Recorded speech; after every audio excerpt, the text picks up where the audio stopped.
Mary called for some clarity from the Secretary of State today in his speech, but I think a lot of our readers would like to see some clarity from the NFU too. When can we expect to see the results of your consultation on Brexit?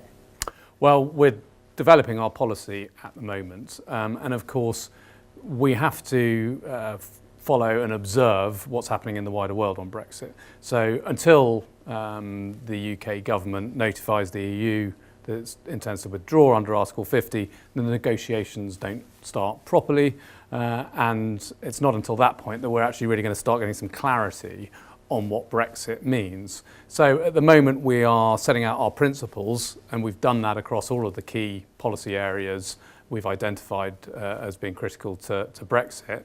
But we will now, as the negotiations begin, start to develop the detail of that policy, which is the way that it has to work because of the time frame we're in. I know that trade is one of the principles that you're looking at. Can you explain a little bit about why trade is so bound up with a future domestic agricultural policy?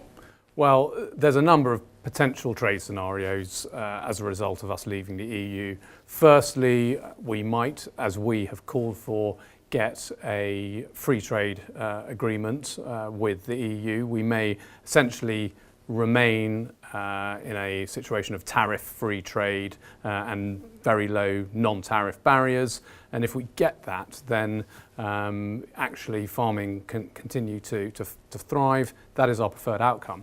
But there are alternative scenarios. For instance, there could be no deal at the moment of Brexit, in which case we'll default to WTO rules, which will mean both imports and exports to the EU and elsewhere in the world are subject to tariffs. And actually there's other scenarios. For instance, the government might unilaterally decide to lower import tariffs, which would mean goods leaving the UK are subject to high tariffs, but goods coming in from other countries are subject to lower tariffs. And so all of those will have a very different impact on the UK farming sector. And it's not until we can be clear about what the future is in terms of trade that we know what sort of levels of support and how to structure that support for farming through an agricultural policy. What about direct payments? Does the NFU see a future for them in a domestic agricultural policy?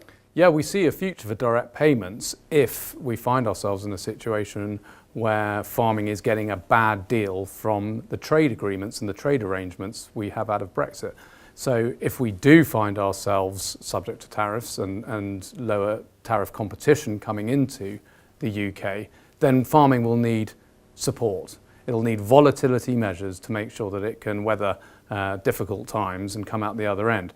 But of course, if actually we find what we might describe as a good Brexit in a couple of years' time, then I think we can be a little bolder, a little bit more imaginative about what an agricultural policy looks like. It'll still include some volatility aspects, but we would like to focus much more on things like environmental delivery and productivity than is currently the case. Thanks, Nick.